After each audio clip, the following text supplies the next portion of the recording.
Power to solve personal problems.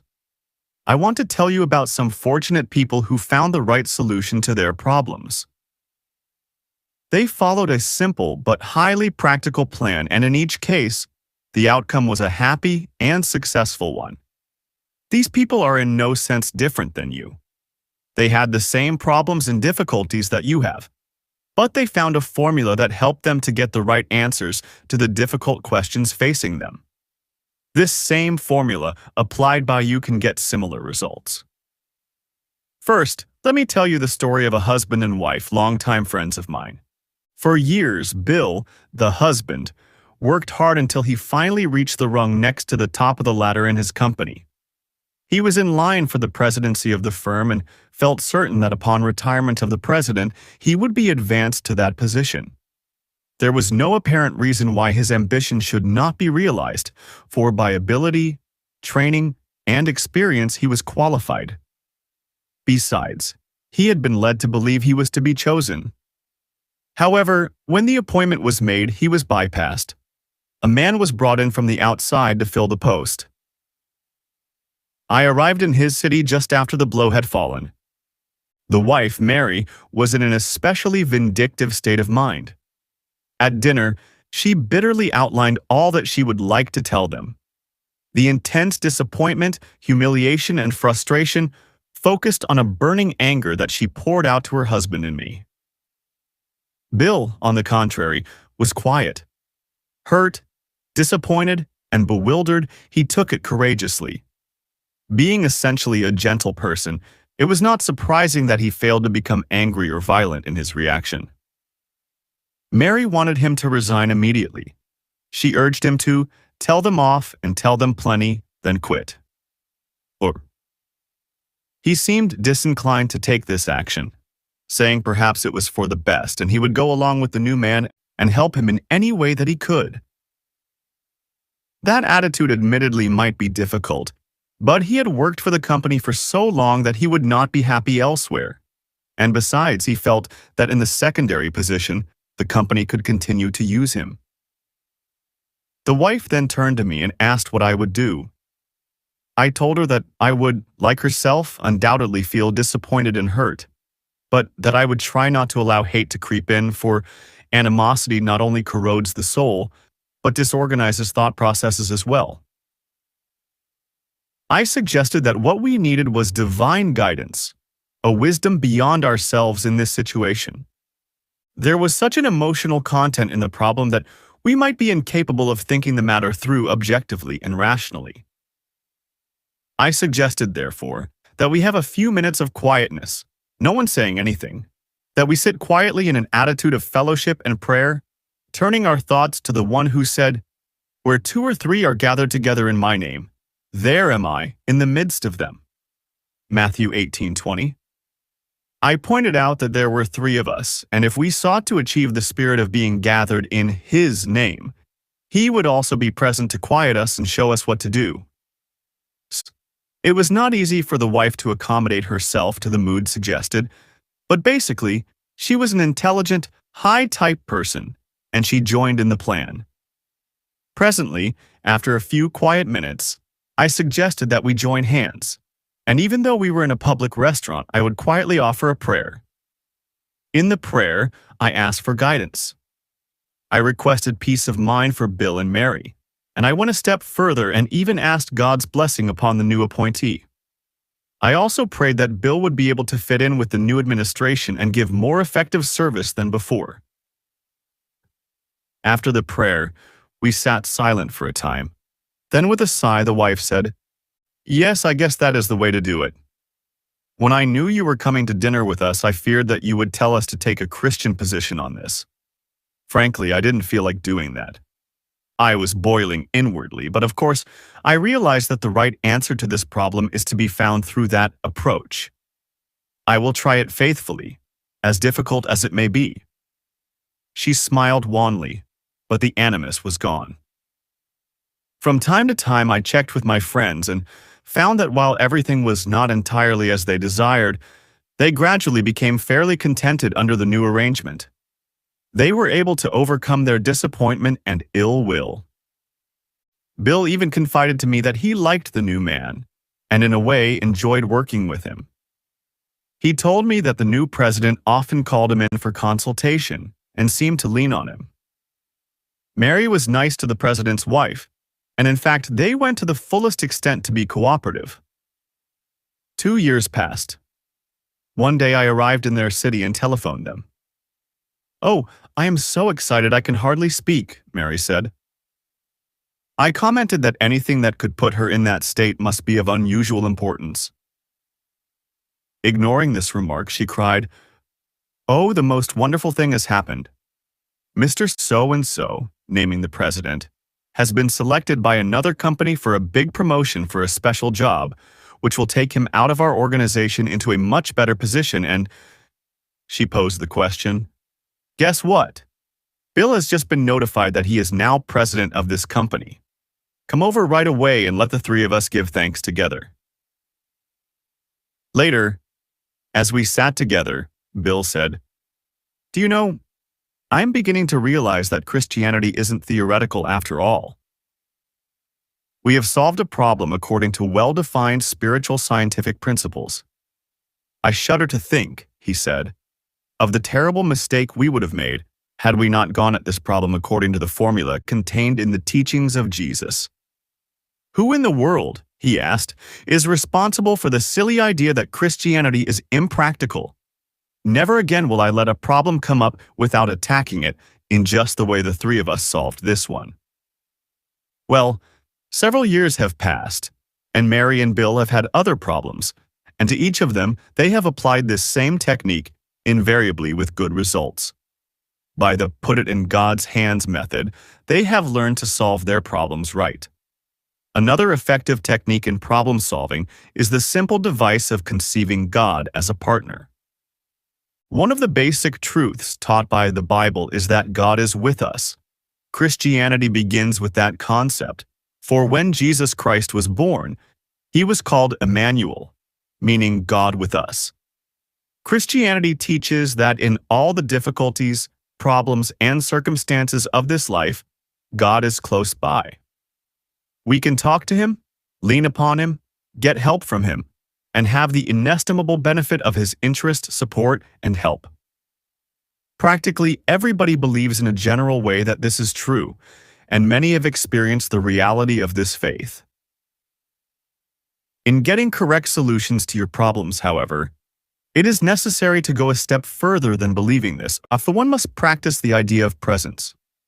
Practice believing that God is as real and actual as your wife, your business partner, or your closest friend. Practice talking matters over with him. Believe that he hears and gives thought to your problem.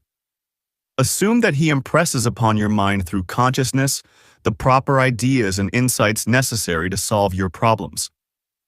Believe that in these solutions there will be no error, but that you will be guided to actions according to truth which results in the right outcomes. A businessman stopped me one day following a Rotary Club meeting in a western city at which I had made a speech. He told me that something he had read in one of my newspaper columns had, as he put it, completely revolutionized his attitude and saved his business. Naturally, I was interested and pleased that any little thing I had said would bring about such a splendid result. "I had been having quite a difficult time in my business," he said. "It was beginning to be a very serious question as to whether I could save my business. A series of unfortunate circumstances, together with market conditions, regulatory procedures, and dislocations to the economy of the country, generally affected my line profoundly. I read this article of yours in which you advanced the idea of taking God in as a partner. I think you used the phrase, effect a merger with God. When I first read that, it seemed to me a rather cracked brain idea. How could a man on earth, a human being, take God as a partner? Besides, I had always thought of God as a vast being, so much bigger than man that I was like an insect in his sight, and yet you were saying that I should take him as a partner. The idea seemed preposterous. Then a friend gave me one of your books, and I found similar ideas scattered all through it. You told actual life stories about people who followed this advice. They all seemed to be sensible people, but still, I was unconvinced. I always had the idea that ministers are idealistic theorists and that they know nothing about business and practical affairs. So I sort of wrote you off, he said with a smile. However, a funny thing happened one day. I went to my office so depressed that I thought perhaps the best thing for me to do would be to blow my brains out and get away from all these problems which seemed completely to floor me. Then into my mind came this idea of taking God as a partner. I shut the door, sat in my chair, and put my head on my arms on the desk.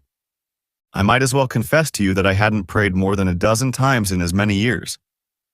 However, I certainly did pray on this occasion. I told the Lord that I had heard this idea about taking him in as a partner, that I wasn't sure what it meant or how one did it. I was sunk, that I couldn't get any ideas except panicky ones, that I was baffled, bewildered, and very discouraged. I said, Lord, I can't offer you much in the way of a partnership, but please join with me and help me. I don't know how you can help me, but I want to be helped. So I now put my business, myself, my family, and my future in your hands. Whatever you say goes. I don't even know how you're going to tell me what to do, but I am ready to hear and will follow your advice if you will make it clear. Well, he continued, that was the prayer. After I finished praying, I sat at my desk. I guess I expected something miraculous to happen, but nothing did. However, I did suddenly feel quiet and rested. I had a feeling of peacefulness. Nothing out of the ordinary occurred that day nor that night, but the next day when I went to my office, I had a brighter and happier feeling than usual. I began to feel confident that things would turn out right. It was hard to explain why I felt that way. Nothing was any different. You might even say things were a shade worse, but I was different, at least a little different. This feeling of peacefulness stayed with me and I began to feel better. I kept praying each day and talked to God as I would to a partner. They were not church prayers, just plain man-to-man talk. Then one day in my office, all of a sudden an idea popped up in my mind. It was like toast popping up in a toaster. I said to myself, well, what do you know about that? For it was something that had never occurred to me, but I knew instantly that it was just the method to follow. Why I had never thought of it before, I haven't the slightest idea. My mind was too tied up, I guess. I hadn't been functioning mentally. I immediately followed the hunch. Then he stopped. No, it was no hunch. It was my partner talking to me. I immediately put this idea into operation and things began to roll. New ideas began to flow out of my mind, and despite conditions, I began to get the business back on an even keel. Now the general situation has improved considerably, and I'm out of the woods. Then he said, I don't know anything about preaching or about writing the kind of books you write, or any books for that matter, but let me tell you this. Whenever you get a chance to talk to businessmen, tell them that if they will take God as a partner in their business, they will get more good ideas than they can ever use, and they can turn those ideas into assets. I don't merely mean money, he said, although a way to get a good return on your investment, I believe, is to get God-guided ideas. But tell them that the God partnership method is the way to get their problems solved right. This incident is just one of many similar demonstrations of the law of the divine human relationship working itself out in practical affairs. I cannot emphasize too strongly the effectiveness of this technique of problem solving. It has produced amazing results in the many cases coming under my observation. In the very necessary business of solving personal problems, it is important, first of all, to realize that the power to solve them is inherent within you. Second, it is necessary to work out and actualize a plan. Spiritual and emotional planlessness is a definite reason for the failure of many people to meet their problems successfully. A business executive told me that he puts his dependence upon the emergency powers of the human brain. It is his theory, and a sound one, that a human being possesses extra powers that may be tapped and utilized under emergencies. In the ordinary conduct of day-by-day living, these emergency powers lie dormant, but under extraordinary circumstances, the personality is able, when called upon, to deliver extra power if needed. A person who develops a working faith does not allow these powers to lie dormant, but in proportion to his faith brings many of them into play in connection with normal activity. This explains why some people demonstrate greater force than others in daily requirements and a crisis. They have made it a habit normally to draw upon powers that would otherwise be ignored except in some dramatic necessity. When a difficult situation arises, do you know how to meet it? Have you any clearly defined plan for solving unusually difficult problems as they develop? Many people proceed on a hit-or-miss method, and sadly enough, most frequently they miss. I cannot urge too strongly the importance of a planned use of your greater powers in meeting problems. In addition to the method of 2 or 3 praying together in the surrender of God technique, and that of establishing a partnership with God, and the importance of a plan to tap and utilize emergency inner powers, there is still another tremendous technique, that of practicing faith attitudes. I read the Bible for years before it ever dawned on me that it was trying to tell me that if I would have faith, and have it, I could overcome all of my difficulties, meet every situation, rise above every defeat, and solve all of the perplexing problems of my life. The day that realization dawned on me was one of the greatest, if not the greatest, of my life. Undoubtedly, many people will read this book who have never gotten the faith idea of living, but I hope you will get it now.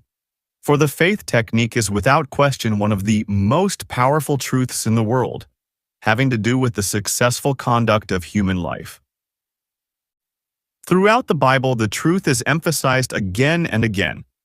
If ye have faith as a grain of mustard seed, nothing shall be impossible unto you. Matthew 17:20. The Bible means this absolutely, factually, completely, and literally. It isn't an illusion. It isn't a fantasy. It is not an illustration, nor a symbol, nor a metaphor, but the absolute fact. Faith, even as a grain of mustard seed, will solve your problems, any of your problems, all of your problems, if you believe it and practice it. According to your faith, be it unto you. Matthew 9:29. The requirement is faith, and directly in proportion to the faith that you have and use will you get results. Little faith gives you little results, medium faith gives you medium results, and great faith gives you great results.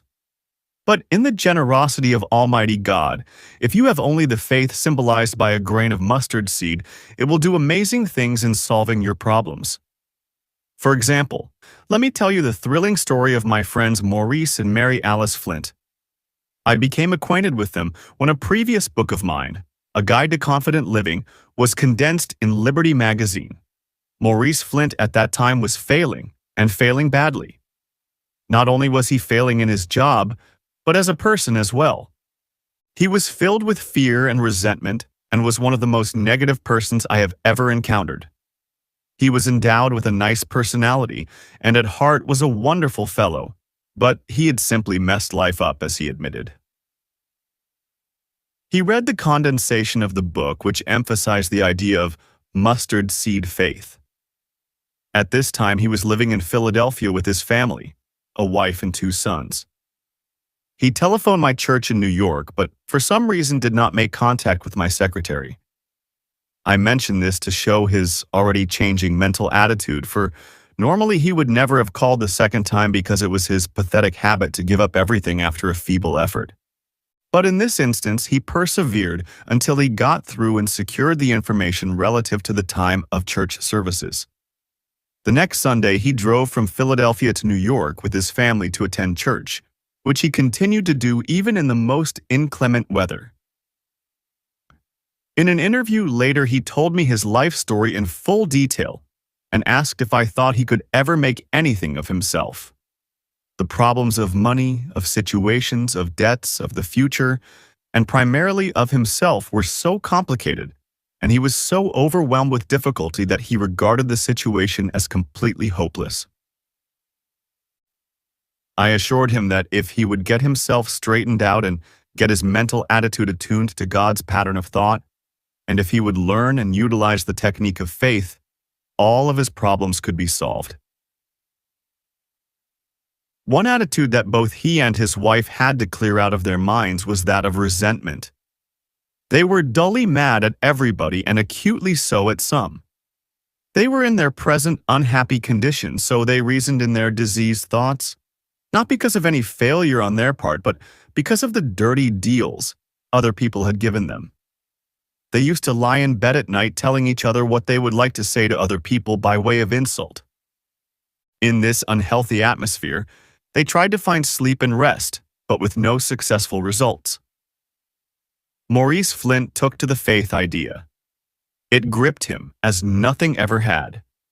His reactions were weak, of course, for his willpower was disorganized. At first, he was unable to think with any power or force due to his long habit of negativism. But he held on tenaciously, even desperately, to the idea that if you have faith as a grain of mustard seed, nothing is impossible. With what force he did have, he absorbed faith. Of course, his capacity to have faith gradually increased as he practiced it. One night, he went into the kitchen where his wife was washing dishes. He said, "The faith idea is comparatively easy on Sunday in church, but I can't hold it. It fades. I was thinking that if I could carry a mustard seed in my pocket, I could feel it when I began to weaken, and that would help me to have faith." He then asked his wife, "Do we have any of those mustard seeds? Or are they just something mentioned in the Bible? Are there mustard seeds today?" She laughed and said, "I have some right here in a pickle jar." She fished one out and gave it to him. "Don't you know, Maurice," Mary Alice said, "that you don't need an actual mustard seed? That is only the symbol of an idea." "I don't know about that," he replied. "It says mustard seed in the Bible, and that's what I want. Maybe I need the symbol to get faith." He looked at it in the palm of his hand and said wonderingly, "Is that all the faith I need? Just a small amount like this tiny grain of mustard seed?" He held it for a while, and then put it in his pocket, saying, "If I can just get my fingers on that during the day, it will keep me working on this faith idea." But the seed was so small he lost it, and he would go back to the pickle jar for another one, only to lose it also. One day, when another seed became lost in his pocket, the idea came to him. Why couldn't he put the grain of mustard seed in a plastic ball? He could carry this ball in his pocket or put it on his watch chain, always to remind him that if he had faith as a grain of mustard seed, nothing would be impossible unto him. He consulted a supposed expert in plastics and asked how to insert a mustard seed in a plastic ball, so there would be no bubbles. The expert said it could not be done for the reason that it had never been done, which, of course, was no reason at all. Flint had enough faith by this time to believe that if he had faith even as a grain of mustard seed, he could put a mustard seed in a plastic sphere. He went to work and kept at it for weeks, and finally succeeded. He made up several pieces of costume jewelry, a necklace, bow pin, keychain, and bracelet, and sent them to me. They were beautiful, and on each gleamed the translucent sphere with the mustard seed within. With each one was a card that bore the title, Mustard Seed Remembrancer. The card also told how this piece of jewelry could be used, how the mustard seed would remind the wearer that, if he had faith, nothing was impossible. He asked me if I thought these articles could be merchandised. I was no expert in such matters, so I showed them to Grace Orsler, consulting editor of Guidepost magazine. She took the jewelry to our mutual friend, Mr. Walter Hoving, president of Bonwit Teller Department Store, one of the greatest executives in the country. He at once saw the possibilities in this project. Imagine my astonishment and delight when in the New York papers a few days later was a 2-column advertisement reading, "Symbol of Faith. A genuine mustard seed enclosed in sparkling glass makes a bracelet with real meaning." In the advertisement was the scripture passage, "If ye have faith as a grain of mustard seed, nothing shall be impossible unto you." Matthew 17:20. These articles sold like hotcakes. Now, hundreds of great department stores and shops throughout the country find difficulty keeping them in stock. Mr. and Mrs. Flint have a factory in a Midwestern city producing mustard seed remembrancers. Curious, isn't it? A failure goes to church and hears a text out of the Bible and creates a great business. Perhaps you had better listen more intently to the reading of the Bible and the sermon the next time you go to church. Perhaps you too will get an idea that will rebuild not only your life but your business as well. Faith in this instance created a business for manufacturing and distributing a product that has helped and will help thousands upon thousands of people. So popular and effective is it that others have copied it, but the Flint mustard seed remembrancer is the original. The story of the lives that have been changed by this little device is one of the most romantic spiritual stories of this generation. But the effect on Maurice and Mary Alice Flint, the transformation of their lives, the remaking of their characters, the releasing of their personalities, this is a thrilling demonstration of faith power. No longer are they negative, they are positive. No more are they defeated, they are victorious. They no longer hate. They have overcome resentment and their hearts are filled with love. They are new people with a new outlook and a new sense of power. They are two of the most inspiring people I ever known. Ask Maurice and Mary Alice Flint how to get a problem solved right. They will tell you, have faith, have faith. And believe me, they know. If as you read this story you have said to yourself negatively, and that is being negative, the Flints were never so bad off as I am, let me tell you that I have scarcely ever seen anybody as badly off as were the Flints. And let me say further that regardless of how desperate your situation may be, if you use the 4 techniques outlined in this chapter, as did the Flints, you too can get your problem solved right. In this chapter, I have tried to show various methods for solving a problem. Now I wish to give 10 simple suggestions as a concrete technique to use generally in solving your problems. 1. Believe that for every problem there is a solution. 2. Keep calm. Tension blocks the flow of thought power. Your brain cannot operate efficiently under stress. Go at your problem easily. 3. Don't try to force an answer. Keep your mind relaxed so that the solution will open up and become clear. 4. Assemble all the facts impartially, impersonally, and judicially. 5. List this fact on paper. This clarifies your thinking, bringing the various elements into an orderly system. You see as well as think. The problem becomes objective, not subjective. 6. Pray about your problem, affirming that God will flash illumination into your mind. 7. Believe in and seek God's guidance on the promise of the 73rd Psalm. Thou wilt guide me by thy counsel. 8. Trust in the faculty of insight and intuition. 9. Go to church and let your subconscious work on the problem as you attune to the mood of worship. Creative spiritual thinking has the amazing power to give right answers. 10. If you follow these steps faithfully, then the answer that develops in your mind or comes to pass is the right answer to your problem.